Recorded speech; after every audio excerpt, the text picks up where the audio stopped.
delivery and the parents who are on the hunt for breast milk that they believe might have COVID antibodies, and they're doing this because they're hoping to protect their babies from this pandemic. ABC's Mona Kosar-Abdi has the story.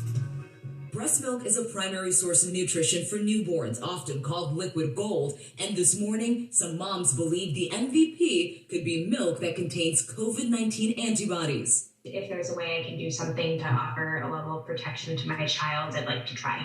Before Brooklyn mom Courtney Carson sent her 4-month-old son to daycare, she wanted to do whatever she could to try to protect him from COVID-19. I had read an article that was highlighting some promising research about antibodies being passed from mothers to their babies. So because I was fortunate to be part of a network of new parents, I decided that I would just ask and see if anyone was willing to donate for me and my son. 39-year-old Yoko Little, who says she was vaccinated in February and in good health, decided to help and donated about a bottle's worth of her breast milk to Courtney. I know that the mother was also, aware that the science wasn't fully behind it yet, but she just needed some peace of mind. And if a few bags of milk can give someone peace of mind, then I'm happy to give it.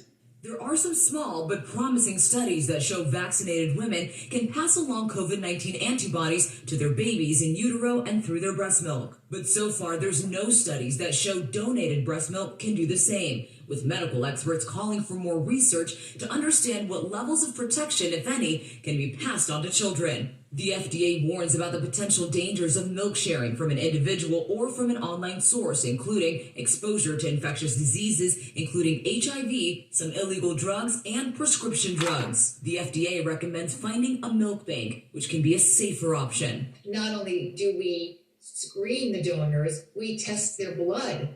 So we test their blood for infectious diseases. And then we pasteurize the milk in a way that preserves the immunological properties of the milk. For Good Morning America, Mona Kosar-Abdi, ABC News, New York. All right, this one certainly has a lot of questions, going to have people talking, so let's bring in the one and only Dr. Jennifer Ashton to help break all of this down. Jen, we just heard in the piece there that the science sort of seems questionable. So what is the science on this about antibodies in breast milk? Well, Cecilia, I think we should think about this as right intention, wrong execution at this point. I want to be crystal clear. There is no evidence at this point that COVID antibodies can be passed along through donated breast milk. There is some limited evidence that there can be in utero protection from a woman who's been vaccinated or naturally infected. And if you look at the data for kids in general, 18 years of age and younger account for a really small percentage of clinical infections, under 2%. We do also think that there's higher rates of spread in older kids, age 10 to 19. So we have to stick with the data. And are there risks, a lot of people will want to know, in sharing breast milk between people?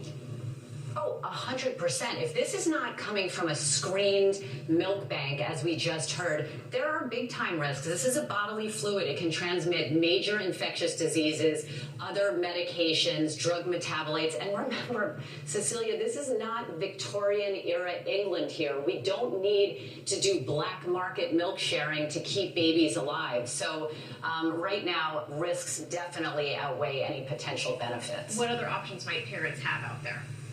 Well, for women, pregnant women, they can vaccinate their babies. And again, we have to underscore big picture view here. Breast milk is best overall for a baby up to 12 months of age, and there are big time benefits for the mom as well. Good information. As always, Dr. Ashton, thanks so much. TJ? You bet. All right.